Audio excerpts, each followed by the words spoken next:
अगर कामयाब होना चाहते हो तो आराम को अपने ऊपर हराम कर लो। एक एलिगेटर, एक मगरमच्छ में इतनी ताकत होती है कि यह शेर को भी मार सकता है। शेर जो कि जंगल का बादशाह है, उसके लिए भी एलिगेटर के तेज दांतों से बचना बहुत मुश्किल होता है। लेकिन इसी एलिगेटर को एक आम आदमी भी मार सकता है, आसानी से, बिल्कुल आसानी से।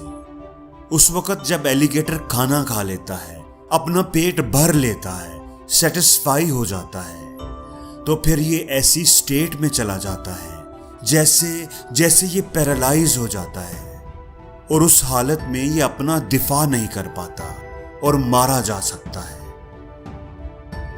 तो अगर हम भी छोटी छोटी कामयाबियों से सेटिस्फाई होकर बैठ जाएं कि बस अब जिंदगी में आराम ही आराम हो, सुकून हो, कोई टेंशन, कोई परेशानी ना हो, तो क्या हम ऐसी जिंदगी चाहते हैं? अगर हम ये चाहते हैं तो जिंदगी में कभी कामयाब नहीं हो पाएंगे, कभी ऊंचा नहीं उड़ पाएंगे। दोस्तों, कामयाब होना है तो आराम को अपने ऊपर हराम करना होगा। सुकून की तलाश ना करो, काम की तलाश करो।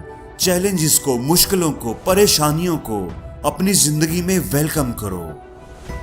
खाना पीना, सोना, आराम करना, ये सारे अल्फाज अपनी डिक्शनरी से निकाल दो। और दोस्तों, दूसरी बात यह कि सैक्रिफाइस करना सीखो, तकलीफ उठाना सीखो। एक ईगल की उम्र जब 40 साल की होती है तो उसके पर इतने भारी हो जाते हैं कि वो उसका अपना वजन भी नहीं उठा पाते। उसके लिए ऊंची उड़ान भरना मुश्किल हो जाता है, उसकी चोंच टेढ़ी हो जाती है, उसके लिए शिकार करना भी मुश्किल हो जाता है। अब ईगल के पास दो रास्ते होते हैं। एक तो ये कि वो भूख प्यास से सिसक सिसक कर मर जाए, लेकिन ईगल दूसरा और मुश्किल रास्ता चुनता है। वो एक ऊंची पहाड़ी पर चला जाता है और अपनी चोंच को पत्थरों पर मार मार कर तोड़ देता है। वो तकलीफ उठाता है, सैक्रिफाइस करता है और फिर इंतजार करता है नई चोंच के उगने का। जब नई चोंच उगती है तो उसके साथ वो अपने परों को एक एक करके उखाड़ देता है, अपने पांव के नाखूनों को उखाड़ देता है और फिर वो इंतजार करता है नए परों के उगने का, नए नाखूनों के निकलने का। इन सारी कुर्बानियों के बाद, इतनी तकलीफें उठाने के बाद वो एक नई जिंदगी जीता है। अगर आप भी अपनी जिंदगी को बदलना चाहते हो तो सैक्रिफाइस करना सीखो, तकलीफ उठाना सीखो। अगर आप वो काम नहीं कर सकते जो आपको नापसंद है, लेकिन वो आपकी कामयाबी के लिए जरूरी है, तो आप कामयाब नहीं हो सकते। अगर आपको सुबह उठना मुश्किल लगता है तो आपको उठना पड़ेगा।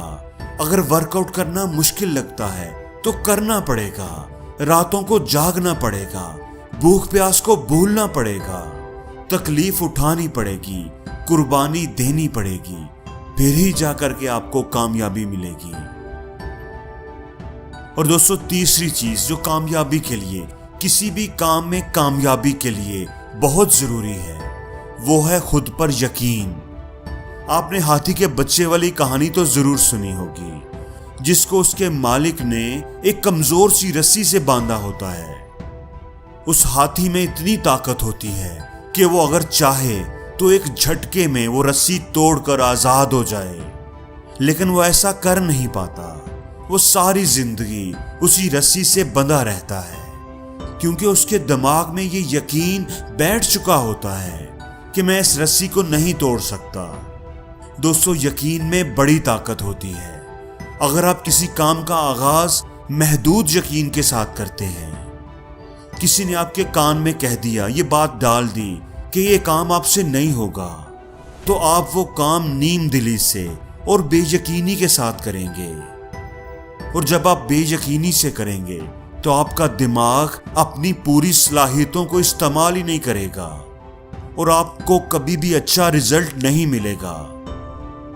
लेकिन अगर किसी काम का आपको यकीन होगा कि आप उसमें कामयाब जरूर होंगे, तो आपका उस काम को करने का अंदाज ही अलग होगा। आप पूरे एतमाद और पूरी सलाहियतों के साथ वो काम करने की कोशिश करेंगे, खुद एतमादी से फैसले करेंगे, बड़े बड़े इक़दामात उठाएंगे और आपको रिजल्ट भी अच्छा ही मिलेगा। इसलिए दोस्तों, अगर आप किसी काम में कामयाबी चाहते हैं तो शर्त यह है कि आप वो काम पूरे यकीन के साथ करें, कामयाबी के यकीन के साथ करें। और जिंदगी में हर रोज कुछ नया सीखो, नया सोचो, नया करो, लर्न करो।